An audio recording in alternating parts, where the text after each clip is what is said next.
dans le monde, dans le nom de Jésus. Amen. J'ai été très touché de chanter « Rédempteur du monde ». Je l'ai chanté quand j'étais jeune ado. On l'a chanté partout, en France, en Suisse, on l'a chanté dans la rue. On l'a chanté dans des endroits inimaginables. On l'a chanté à Pigalle. On a chanté sur le Trocadéro. On a chanté à la Riponne. Ça fait tout de suite moins exotique. On a chanté « Rédempteur du monde », la plus belle nouvelle qui soit. Dieu rachète le monde, l'arrache des griffes du mal. Il prépare pour nous un autre monde délivré du mal. On l'a tellement oublié, cette bonne nouvelle, qu'on s'est habitué au mal aujourd'hui. On dit, bon, ben voilà, c'est dans l'ordre des choses. Mais non, si nous perdons cet espoir fantastique qu'un autre monde vient et que nous pouvons déjà le vivre aujourd'hui, c'est ce qu'on appelle notre héritage. On l'a chanté. Vous vous rappelez ? On l'a chanté ce matin, on a parlé de notre héritage. Nous sommes les héritiers de ce monde qui vient. Il nous appartient. À nous de nous en saisir pour que le monde retrouve de l'espoir, se dise « Ah, le mal, ce n'est pas le point final de l'expérience humaine. Il faut s'en rappeler quand on perd ses pieds. Il faut s'en rappeler quand on est secoué par un tremblement de terre. Il faut s'en rappeler quand on perd son travail. Ou qu'on perd un être cher. Ou quand on perd sa santé. » On a tous vécu ces expériences-là, ou on a tous des proches qui le vivent. Notre espérance incroyable et notre héritage, c'est qu'un autre monde vient et il a déjà envahi celui-là. La preuve, il vit en nous. Il bat dans nos poitrines. Alors, la question c'est portée par cette espérance-là, qu'est-ce que Dieu attend de nous dans ce monde ? Qu'est-ce qu'on est censé faire ? Qu'est-ce qu'il attend de nous ? Quels sont les fruits qu'il attend de chacun de nous ? Ça va ? Je vous sens déjà écrasé. J'ai à peine commencé. Vous êtes là ? On l'a dit, hein ? Ouvre les yeux de mon cœur. Je prie ce matin que Dieu il ouvre nos yeux, qu'on soit capable de voir le monde tel qu'il le voit lui, avec son espérance incroyable. Il n'a pas abandonné le monde. C'est à nous de le dire. Et j'ai été très, très impressionné par le travail de nos prédécesseurs, qui a été répertorié dans ce livre-là, dans un autre aussi qui est sorti aux éditions Labor et Fides. C'est notre histoire qui se trouve dedans. C'est trois chercheurs de l'université de Lausanne, de l'université de Strasbourg, qui disent voilà ce que sont les églises libres. Ces églises qui, au 19e siècle, ont dit c'est inacceptable que l'État ait à dire quelque chose dans les affaires de l'Église. Non, nous ne voulons pas que l'État décide qui sera pasteur chez nous et ce qu'on doit prêcher en chair. C'est comme ça que sont nées les églises libres, milieu du 19e siècle. Et en fait, ils ont créé une école de théologie, une école privée, l'école Vinet. Et dans ces deux lieux-là, ils ont formé les magistrats, les hommes d'affaires, les banquiers, les politiciens du canton de Vaud, de Neuchâtel et de Genève. Ils ont bousculé le paysage vaudois. Et aujourd'hui, on est leurs héritiers. Et c'était nos frères et nos sœurs dans la foi. Ils ont été de tous les combats. Ils ont été à l'avant-garde de tous les combats de leur temps. Ils ont présidé même ces associations internationales. Parce qu'ils étaient doués, parce qu'ils étaient bien formés. Ils ont lutté pour le suffrage féminin. C'est grâce à eux, mesdames, que vous pouvez voter aujourd'hui. Et on en est bien heureux. Merci à eux. Ils ont lutté contre l'esclavage. Ils ont participé à l'abolition de l'esclavage. Heureusement, ça défigurait l'Évangile. Ça maltraitait des hommes, inacceptable. Et ils ont été parmi les premiers qui ont milité pour le service civil. Je pense qu'il y a beaucoup de jeunes hommes qui disent merci à vous. Ça, c'est notre histoire. Voici les fruits qu'ils ont portés. Nous en sommes les héritiers. À lire C'est hyper inspirant que des académiciens prennent le temps d'étudier l'histoire de nos églises évangéliques. Alors la question c'est, qu'est-ce que Dieu attend de nous? Alors je prie qu'on ait un cœur ouvert pour que ça puisse couler dans nos cœurs, que le Saint-Esprit dise, moi j'aimerais bien te dire ce que j'attends de toi, ce que j'aimerais faire avec toi dans ce monde. Parce que moi je me réjouis comme un fou, nous dit l'Esprit en nous. Enthousiasme. Laissons-nous gagner par l'enthousiasme. Au sens littéral, c'est en théos, Dieu dedans. Laissons l'Esprit de Dieu nous enthousiasmer, nous parler de notre héritage, celui que l'on doit saisir dès maintenant pour le faire advenir sur cette terre, au travers de notre corps.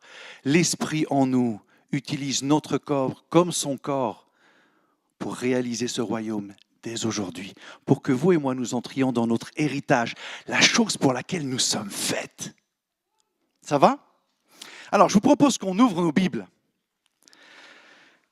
et qu'on l'ouvre dans l'évangile de Matthieu au chapitre 21. On aurait pu prendre plein d'autres passages, mais celui-là, il m'a intrigué. Avec quelques jeunes, on a lancé ce qu'on appelle BeQuest, se questionner sur toutes les choses qui nous échappent dans la Bible. Et ça, c'en était une. Chapitre 21, au verset 18, je lis Matthieu 21, 18. Le matin, en retournant à la ville, il n'y était pas, il eut faim, ce qui arrive. Il vit un figuier sur le chemin et s'en approcha, mais il n'y trouva que des feuilles, et il dit « Qu'aucun fruit ne naisse jamais plus de toi. » Et à l'instant, le figuier sécha. À cette vue, les disciples furent dans l'admiration et dirent « Mais comment ce figuier a-t-il séché en un instant ?» Jésus leur répondit « En vérité, je vous le dis, si vous avez de la foi et si vous ne doutez pas, non seulement vous ferez ce qui a été fait à ce figuier, mais quand vous diriez à cette montagne, celle-là qu'on voit, ôte-toi de là et jette-toi dans la mer, cela se ferait. Tout ce que vous demanderez avec foi par la prière, vous le recevrez. » On dit amen à quoi? Ça, c'est la question. Qu'est-ce qui se passe dans ce texte? J'ai l'impression d'être dans David Copperfield qui fait disparaître la statue de la liberté. Ça ne ressemble pas à Jésus, ça. De se dire, bon, je fais un tour de passe-passe, puis les gens vont être dans l'admiration. C'est rare qu'il fasse ça, Jésus, vous êtes d'accord? Il ne fait jamais rien gratuitement, en tout cas pas pour épater la galerie. Donc, il y a quelque chose derrière qui nous échappe. Et je vous propose qu'on fasse le chemin ensemble. Ça va? On se dit, mais comment on aborde un texte comme ça, où on se dit, Saint-Esprit, tu es en train de me dire quelque chose là, tu ne vas pas me lâcher. Et effectivement. Alors, qu'est-ce qu'on sait déjà? On sait qu'il s'agit d'un figuier, on va commencer par ça. Alors, on prend notre dictionnaire biblique et on cherche figuier. Et on se rend compte que le figuier, c'est le symbole du peuple d'Israël. Dieu dit du figuier, tu es mon peuple. Et de ton fruit, c'est le fruit que j'attends de toi. On se dit, ah, intéressant. Jésus parle d'Israël. Au travers de cet épisode du figuier, il dit, j'attends du fruit d'Israël. Je l'attends depuis longtemps. Mais là, il ne vient pas. Alors cette stérilité-là, je ne peux pas m'en satisfaire. Elle est inacceptable. Premier point. Bon. Après, on se dit, qu'est-ce qu'on sait d'autre? L'histoire de la montagne, elle nous échappe, on la reprendra plus tard. Ce qu'il faut faire, c'est regarder le contexte. Qu'est-ce que Jésus dit? On va un peu plus loin. Parabole des deux fils. On la connaît. Il y a celui qui dit, mais bien sûr, papa, et qui ne fait rien. Puis il y a ceux qui disent non, non, papa, non, et qui le fait quand même. On attend beaucoup du premier, mais il n'y a rien qui vient. Alors il y a un second qui lui dit non, ça ne m'intéresse pas, et qui le fait quand même. Et puis vous avez la parabole des vignerons. Celle-là, elle est affreuse. On se dit comment c'est possible? C'est inimaginable de se voir confier une vigne et puis de se dire un jour, mais finalement, le fruit de cette vigne, c'est pas si mal, on peut en faire un beau bénéfice. Donc le propriétaire, il envoie des ouvriers Et il les maltraite plusieurs fois. Et il se dit, mais quand même, mon fils, ils ne vont pas lui faire de mal. Le fils, l'héritier. Alors il envoie son propre fils. Et les vignerons, tellement, ils ont perdu le nord, qu'ils maltraitent le fils et le mettent à mort. Mais qu'est-ce que le propriétaire ne va pas faire envers ces mauvais gérants? Et les pharisiens disent, il va tout détruire, il va confier la vigne à quelqu'un d'autre. Le fruit qu'il attend de cette vigne n'est pas venu. Alors il va ne pas se satisfaire de cette situation. Il va intervenir. Il va faire quelque chose pour que ça change, pour que le fruit attendu de son figuier, de sa vigne, de ses fils et de ses filles, ils viennent. Ça va? Ok. Pour le figuier, c'est pas trop mal. On comprend plus ou moins, au travers du contexte, ce que Jésus veut dire. Donc il ne l'a pas fait gratuitement. Et puis on se dit, le contexte c'est bien sûr après, mais qu'est-ce qui se trouve avant? Alors, jetons un coup d'œil au texte qui se trouve juste avant. Il faut relever quelques détails. Il se trouve dans le temple, et là c'est un des passages qui doit nous intriguer le plus. Celui-là, il ne doit jamais nous paraître banal. C'est la seule fois où Jésus se fâche tout rouge. Vraiment fort. Là on se dit, il a perdu les pédales. Il y aurait de quoi? Il faut l'avouer. Mais Jésus ne fait jamais rien par hasard. Il a une intention derrière. Et surtout, Matthieu nous dit, mais arrêtez-vous là. Parce qu'il se passe quelque chose d'important. Jésus entre dans le temple. Et là, il y a les vendeurs, les marchands. Et il dit ceci. Alors, il dit pas... Avant de dire quelque chose, il passe à l'action. Il prend un fouet et il met de l'ordre. Il n'y a plus rien qui tient debout. Tout est à terre. Et il leur dit, il est écrit, ma maison sera appelée une maison de prière. Mais vous en faites une caverne de voleurs. En quoi ce texte, en quoi cet épisode-là, il rejoint ce qu'on vient de dire? Est-ce que quelqu'un a une idée? Qu'est-ce qu'il est attendu du temple? Allez-y. La prière. C'est le lieu où on peut entendre Dieu et y répondre, comme ce matin. C'est le lieu où nos yeux s'ouvrent sur le monde et sur nous-mêmes. C'est le lieu où la lumière se fait à l'intérieur. On ne doit pas repartir les mêmes, ce n'est pas possible. Pas en écoutant la parole de Dieu. À chaque fois, on doit pouvoir y répondre, dire, je n'ai pas tout compris, mais éclaire-moi, ouvre mes yeux, que je grandisse, que je devienne un meilleur fils dans ta maison, un meilleur gestionnaire de tes biens, un meilleur gardien de ce monde.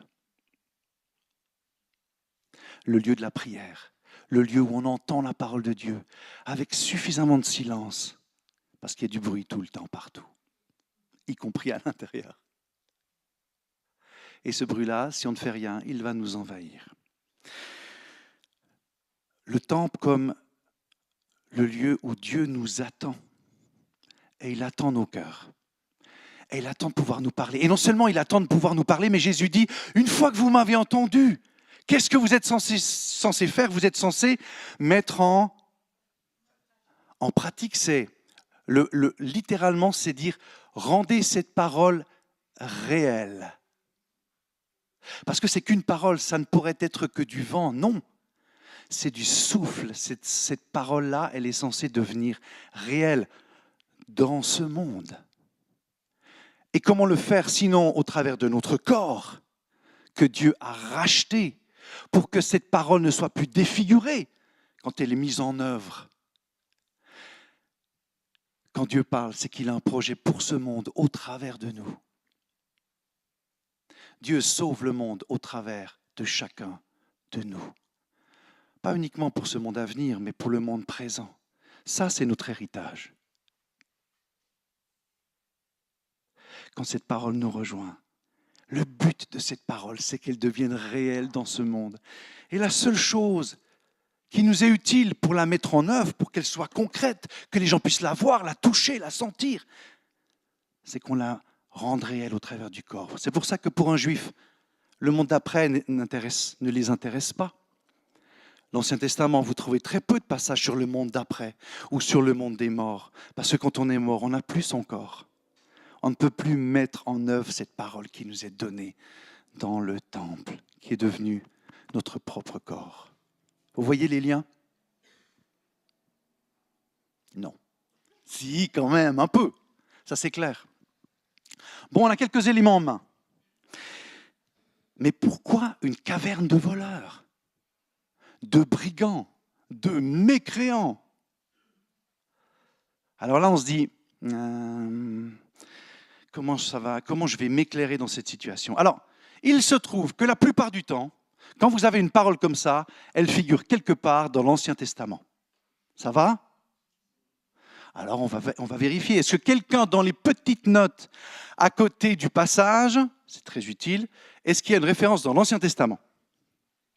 Oui? Allez-y un peu, allez-y. Oui ou non? Oui, alors, c'est quoi? Ah, Jérémie 7. Aussi. Jérémie 7. Alors, qu'est-ce qu'on fait? On va dans Jérémie. Super. Il y en a qui suivent. Jérémie 7. Bon, c'est tout bête, hein, c'est des trucs qu'il faut utiliser tout le temps. C'est comme ça que ça se passe. Jérémie 7. Bon, on va se prendre une grande claque dans la figure. Jérémie 7 nous dit ceci. On va faire des petits sauts de puce parce que sinon ça sera trop long. Verset 3. Ainsi parle l'Éternel des armées, le Dieu d'Israël. Réformez vos voies. On n'est pas des réformés, on est des protestants. Ça tombe bien. Réformez vos voies et vos agissements, et je vous laisserai demeurer en ce lieu. Qu'est-ce que c'est que ce lieu? Ne vous confiez pas en des paroles trompeuses en disant « c'est ici le temple de l'Éternel, le temple de l'Éternel, le temple de l'Éternel ». C'est pas moi qui ajoute, hein. C'est vraiment 3 fois. Si vraiment vous réformez vos voies et vos agissements, si vraiment vous faites droit aux uns et aux autres, si vous ne trichez pas dans votre business, si vous n'opprimez pas l'immigrant,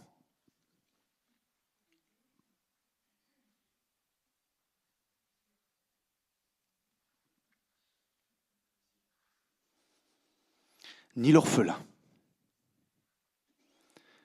ni la veuve.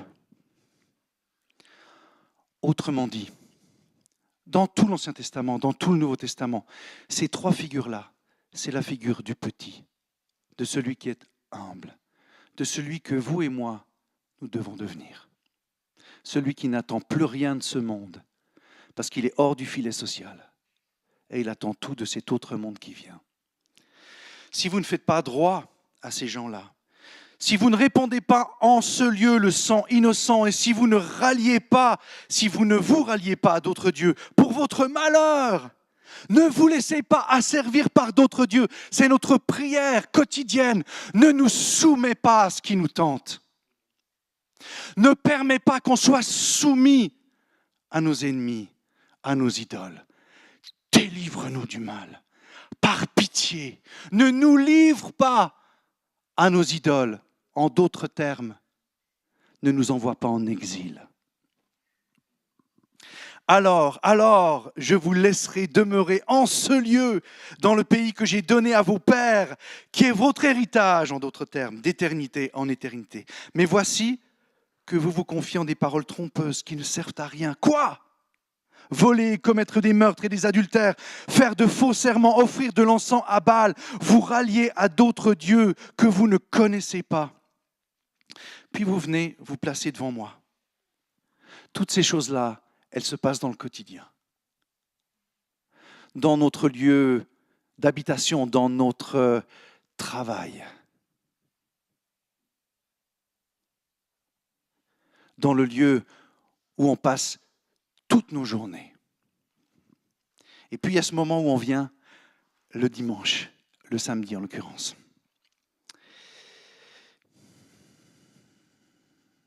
Puis vous venez vous placer devant moi, dans cette maison sur laquelle mon nom est invoqué, et vous dites, nous sommes délivrés. Nous sommes des hommes libres. Nous ne sommes asservis par personne. Et c'est afin de commettre toutes ces horreurs. Est-elle à vos yeux une caverne de brigands, ma maison? Comment c'est possible d'avoir un si grand décalage entre la semaine et le moment où on se retrouve devant lui? Comment c'est possible qu'au lieu de ce que Dieu attend de nous, nous fassions exactement l'inverse? Et là, tout le monde, tous, moi y compris, on se dit, mais on n'est pas si mauvais que ça. C'est notre premier réflexe, c'est notre façon de nous rassurer. Et pourtant, ce matin, on a pris le risque de voir qui on est vraiment, en disant à Dieu, ouvre les yeux de mon cœur, pour que je sois capable de voir ce qui en moi te défigure, me joue des tours tout le temps, me fait me sentir tellement mal, me rend infiniment triste et tellement désespéré de moi-même. Qu'est-ce que tu veux faire avec moi dans ce monde? Comment tu peux transformer ce monde alors que moi-même, je peine à l'être? Alors que le Seigneur nous illumine. Et il le fait très souvent au travers de notre épouse, au travers de mon époux. À chaque fois que le Saint-Esprit nous dit, voilà qui tu es. Que nous, au lieu de rentrer dans le cadre et dire, oh, pas du tout. Mais comment ça a pu venir comment tu peux imaginer que... Et toi d'abord, hein? Madame, monsieur se permet de... Et puis lui alors?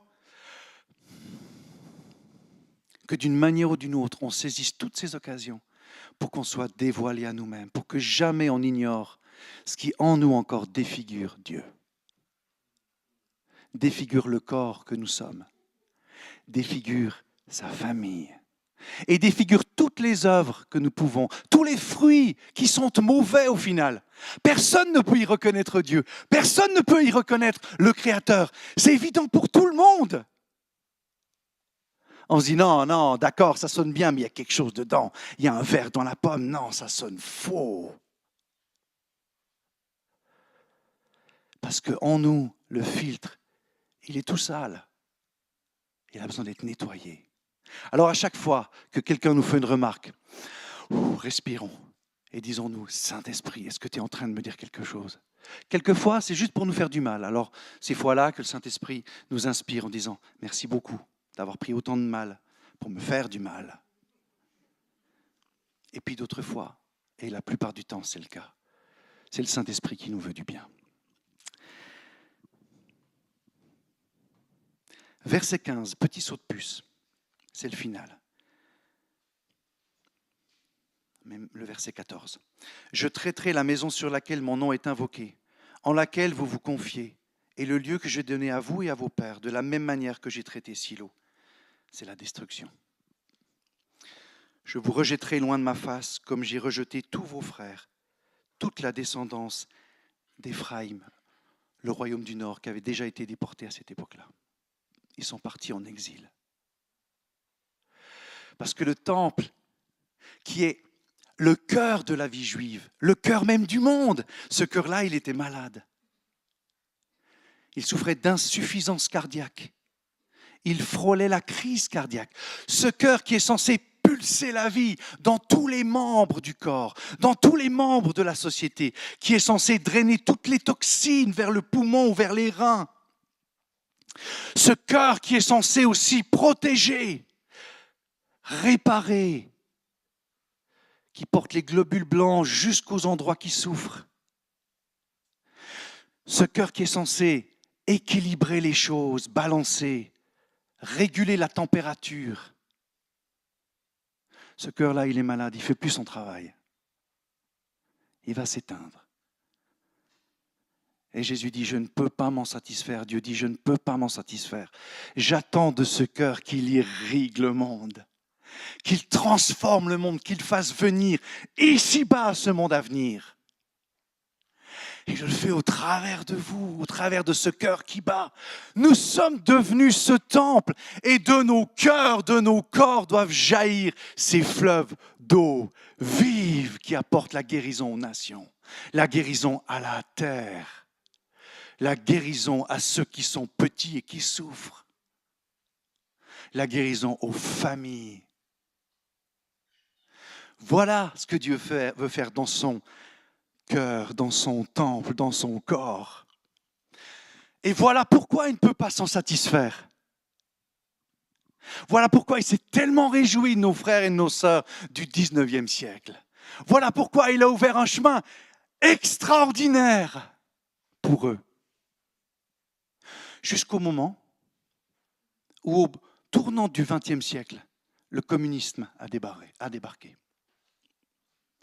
Et dans tous les rapports de nos églises libres, vous allez trouver ces traces. Oui, mais en fait, les communistes, ils s'occupent des pauvres, ceux vers qui Jésus nous appelle. Est-ce qu'on devrait se joindre à eux? Mais non, ils sont athées, c'est du communisme. Et dans ces milieux-là, beaucoup de troubles. Vous avez le capitalisme qui débarque, les machines. Et en fait, dans nos églises, vous trouviez les gens les plus fortunés, ce qui est peut-être encore le cas aujourd'hui, ou qui est devenu le cas aujourd'hui. Les gens les plus aisés, les bourgeois. Et en fait, ils se disaient, oui, mais en même temps, si je veux être dans l'air du temps, il faut que d'une manière ou d'une autre, je capitalise et que j'investisse au lieu de redistribuer. Le capitalisme. Le communisme et le capitalisme, ils ont promis le bonheur aux hommes sur cette terre. N'attendez plus le ciel, c'est maintenant qu'on doit saisir le bonheur. Et puis vous avez le scientisme, utiliser la science pour combattre le pouvoir de l'Église et pour dévaloriser Dieu. Et puis vous aviez les meilleurs scientifiques dans nos milieux. Ils étaient souvent très croyants. Et vous avez l'étatisme, le fait que l'État devienne le prescripteur et le pourvoyeur de nos sociétés modernes. Devant le communisme, ils ont dit il faut qu'on crée l'État social. Ils ont appelé ça l'État-providence. La providence, c'est l'action de Dieu dans le monde. L'État dit appelez-moi Dieu. Ça n'était jamais arrivé dans toute l'histoire du monde. Bourdieu dira c'est la pensée d'État. Aujourd'hui, on pense que c'est normal. Ça n'a jamais été comme ça dans toute l'histoire de l'humanité. Jamais l'État n'avait pris autant de place. Et ces quatre forces-là se sont conjuguées pour dire on va faire le bonheur des hommes dès maintenant. Et les chrétiens se sont dit on vous laisse ce monde-là. On a été tellement bousculés au tournant du XXe siècle qu'on s'est dit nous on va se concentrer sur le ciel, l'après. Et on vous laisse la terre. Mais qu'en est-il du communisme aujourd'hui? Qu'en est-il du capitalisme aujourd'hui? Il est attaqué de toutes parts. Ça a été un modèle extrêmement destructeur à bien des égards, même s'il a apporté beaucoup de bonnes choses avec lui également. Qu'en est-il du scientisme? Je ne sais pas si vous avez lu le livre « Dieu, la science, l'épreuve », mais il nous montre très bien que la science a changé de côté. Qu'aujourd'hui, l'idée d'un monde qui a été créé, tellement il était bien fait, bien pensé, que le contraire paraît improbable. Et puis vous avez l'étatisme. L'État qui, aujourd'hui, se craquelle de toutes parts et dit « je ne peux pas répondre à tous les besoins ». Ces idéologies-là qui promettaient le bonheur aux hommes, elles se fissurent aujourd'hui.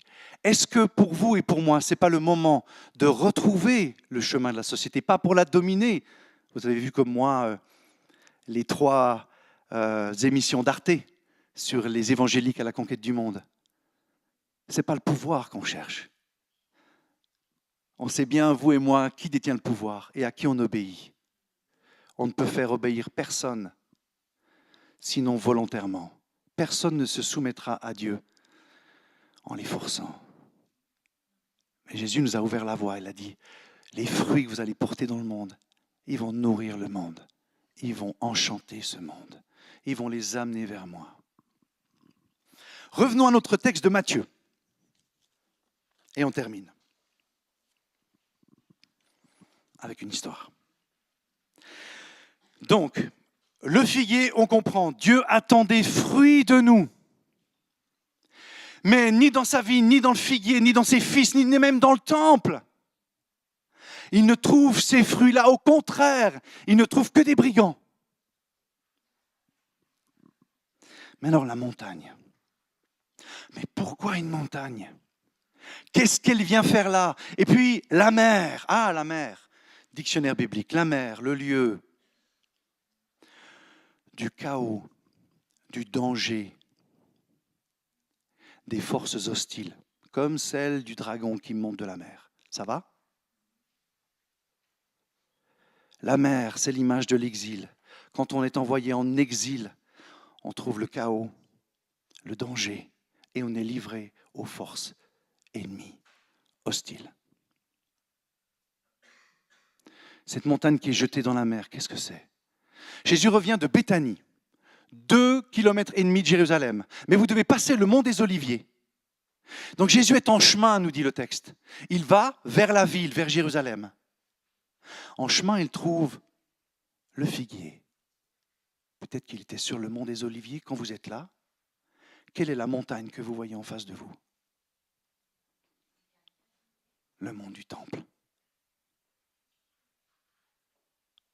Et il dit à ses disciples, cette montagne-là, si vous lui dites, jette-toi dans le chaos, pars en exil, elle le fera. Et dans la tête de tout le monde, Jérémie 7 et tellement d'autres textes bibliques reviennent en surface. Comment ça? On revient à peine de l'exil. Dieu n'est même pas encore revenu parmi nous. Et on repart. Ce n'est pas une menace que Jésus donne. Ce n'est pas une malédiction qu'il nous appelle à donner. Il nous rappelle à chacun de nous, qu'on ne peut pas se satisfaire de la stérilité ou d'un cœur malade à mourir. Il nous appelle à entrer dans notre héritage, à l'image de nos pères dans la foi, à bouleverser ce monde au travers de cette prière intérieure où Dieu nous inspire. Et c'est ce que j'ai rencontré avec M. Euzé, Thierry Euzé, qui est le référent du canton pour la Fondation Morija, de laquelle je suis le président. Et je l'ai eu au téléphone une première fois. C'était le nouveau référent de Morija. Et puis à cette époque-là, on était vraiment gravement en difficulté. On perdait beaucoup d'argent et on avait peu de perspectives d'avenir. Le canton voulait même fermer notre institution. Et j'avais réussi avec son prédécesseur, qui était une dame, de trouver au moins un terrain d'entente pour qu'il ferme pas l'institution. Et puis voilà que j'ai un nouveau référent. Et quand je l'ai au téléphone, il me dit « Bonjour, Monsieur Crelier, alors sachez tout de suite que je me suis renseigné sur vous. » Je me suis dit, le communisme n'est pas vraiment terminé. Je suis tombé sur un agent du KGB. Et il me fait « Mais laissez-moi juste changer de bureau et je vous reprends après. » Il passe dans l'autre bureau et il me dit « Monsieur Crelier, en fait, j'ai réalisé, en étudiant Morija, que mon père est venu prêcher à Morija. Il était pasteur. Et moi, j'ai été missionnaire en Afrique. J'ai aimé ça. Je suis pasteur. Et puis après, j'ai dirigé des hôtels de luxe dans le groupe Boaz. C'était difficile, mais j'ai aimé ça. Et un jour, Dieu m'a dit, tu quittes ton poste et tu deviens fonctionnaire. Elle a dit, non, c'est pas possible. Je vais m'ennuyer gravement. Et effectivement, il s'est ennuyé gravement. Un homme tellement talentueux, Seigneur, mais pourquoi cette parole, elle m'amène là? C'est pas possible. Et il a dit, quand j'ai vu votre nom sur la liste, ça a illuminé ma journée. Ça m'a donné une perspective d'avenir. Je suis là pour vous aider. On va y arriver. Il a dit, voici mon numéro professionnel et voici mon numéro privé. Peu importe l'heure, si vous avez besoin de mon aide, appelez-moi. Il a été pour nous ce cœur qui a irrigué toutes les parties de notre institution et de notre personnel. Il a éliminé les toxines, tout ce qui gênait, tout ce qui n'était pas glorieux, tout ce qui devait disparaître. Il nous a aidés à l'ôter, à le purger. Et puis il nous a aidés à nous protéger.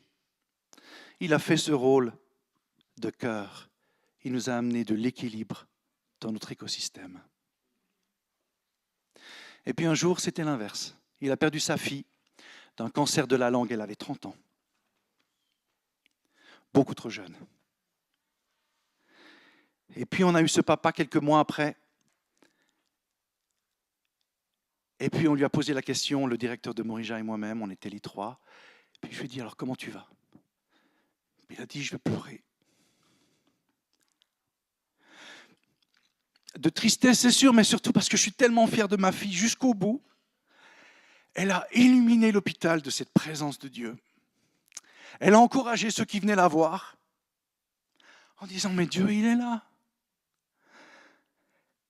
Et Dieu, il n'a pas terminé son travail, ni en moi, ni en vous. Ce sera certainement plus court pour moi, mais Dieu est là. Il est la source de l'espérance de ce monde. Et cette espérance, elle brille en nous. On est fait pour ça. C'est notre travail. C'est notre raison d'être ici-bas. Elle a dit, je suis fier de ma fille. Elle a brillé jusqu'au bout. On a passé 1 heure à pleurer, tous les trois. On était tristes, mais on était émerveillés de ce que Dieu fait au cœur même de la misère de ce monde. On a prié pour lui. On a été pour lui ce cœur. On lui a donné des paroles. On lui a permis d'enlever cette tristesse tellement lourde, de la partager, d'ôter cette toxine intérieure, de retrouver l'équilibre à l'intérieur, de le protéger de l'amertume qui guettait. Puis après, on a travaillé. Et c'est grâce à lui que Morija se porte bien aujourd'hui, que le canton peut dire, on aime votre travail. Et non seulement on l'aime, mais on veut qu'il se développe. Et c'est grâce à des gens qui, dans le lieu où ils sont, dans leur lieu de travail, dans leur voisinage, ils jouent ce rôle du cœur qui pulse et qui jamais ne se contente ni de la stérilité, ni d'un cœur malade à mourir. Que Dieu nous vienne en aide. Je vous invite à prier.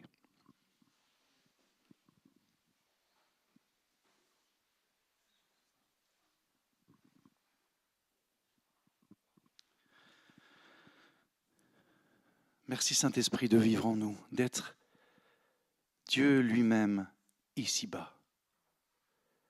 Tu n'as pas abandonné le monde, nous en sommes la preuve. À Hiroshima, tu y étais.